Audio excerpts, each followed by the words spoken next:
So in episode 7, 5 has arrived in 1982 Oshkosh, Wisconsin, and goes to the hotel that the commission is meeting at. He grabs an axe and barges into the meeting where AJ is at the head of the table, and he just starts chopping everybody up to bits. AJ tries to get away, but 5 cuts him off and smashes that fishbowl head of his. He then grabs the fish and heads back to the alleyway to meet with the handler and hands over AJ, but says, "All this killing, I'm done. I only did this for my family." And the handler hands him a briefcase and says, "Okay, well, this will get you back to 2019. By the way, you have 90 minutes to wrangle everybody up." And there was never a time limit discussed, so this really pisses off number 5, but he doesn't really have any other option. He's running out of time to grab everybody without cell phones as they're scattered across Dallas. The handler then goes to address everybody in the commission, saying that it's awful how everybody was killed, but vowing to find out who did this and bringing them to justice as she takes over power. 5, however, needs to go to the one place that he knows people will be at, and that's Elliot's, where Luther and Diego found Elliot's dead body along with the message of an eye for an eye, although they don't know what that message means because neither of them speak Swedish. And Diego actually thinks that it was done by the feds, although Luther reminds him if it was the feds, they would have taken him in for questioning. They wouldn't have killed him and left the body like this. When 5 shows up, he lets him know that it was the Swedes, but also the fact that they're running out of time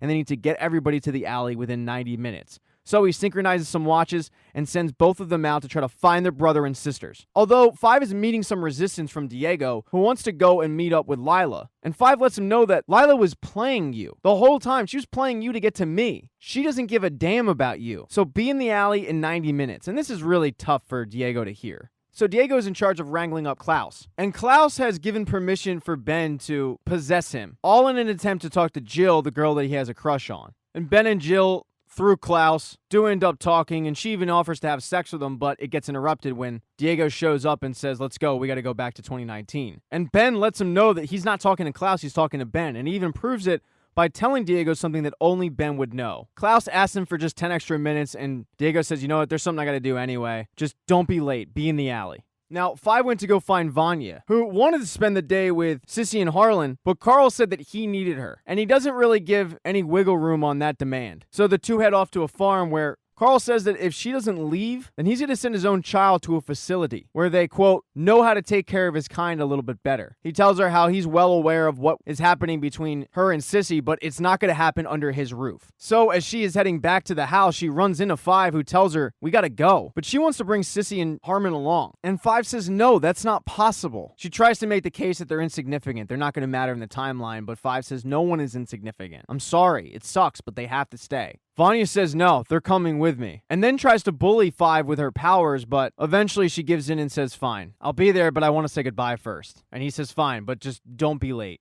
And then finally there's Luther, who is sent to go get Allison. And Allison's a little taken aback when she finds out they have about 40 minutes to leave, but the one thing that she's really focusing on is the fact that she can go see her daughter that night. Although Luther makes no promise, saying, "I don't know what kind of world we're going to go back to." But she's really upset because if 5 gets it wrong again, she doesn't know if she can take losing everybody that she cares about for the second time. But Luther reminds her, "Allison, we don't belong here." Ray then walks in and wants to know why his wife's so upset, and Allison explains and then asks him to come with her. And he says, "I can't leave the movement." But she says, the movement's still going on in 2019. But the work that he's doing in 1960 has an impact in 2019 and basically gives Allison his blessing to go. But as she gets ready to go, the Swedes have shown up, posing as vacuum salesmen. And they start attacking both her and Ray, but she uses the "I heard a rumor" trick to get one of them to kill the other. And he's so upset about the fact that he just killed his other brother that he ends up leaving. Vanya, meanwhile, has headed back to Sissy's farm, but it's not to say goodbye. It's to pick her and her child up. She explains that they have to go right now and not tell Carl. Don't leave a note. Just grab the coffee can full of money and leave. But as they're trying to do so, there's a police roadblock. And Sissy reveals that she did in fact leave a note. And the police in front of her is her brother-in-law, who demands that they get out of the car and Sissy head back to the farm and settle this with Carl. But Vanya isn't going anywhere and uses her powers to take out some of the police, but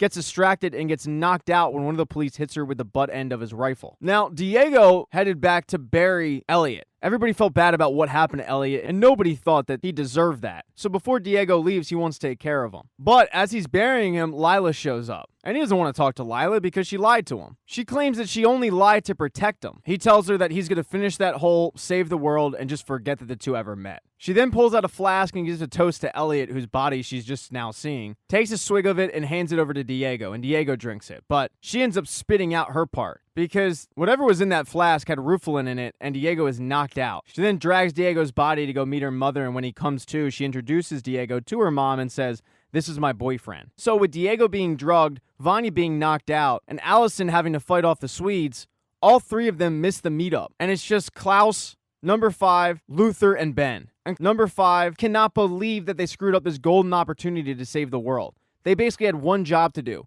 get to an alley, and they all knew it. And he ends up having to throw the briefcase as it disappears back to 2019, knowing that they just screwed up their one opportunity to get back. Thank you for watching this recap. If you do not see the next one up in the corner right there on the end screen, don't worry, it'll be up shortly. Please consider following the channel. That'd be cool. If you liked the video, give it a thumbs up, and if you don't, there's a thumbs down button for a reason.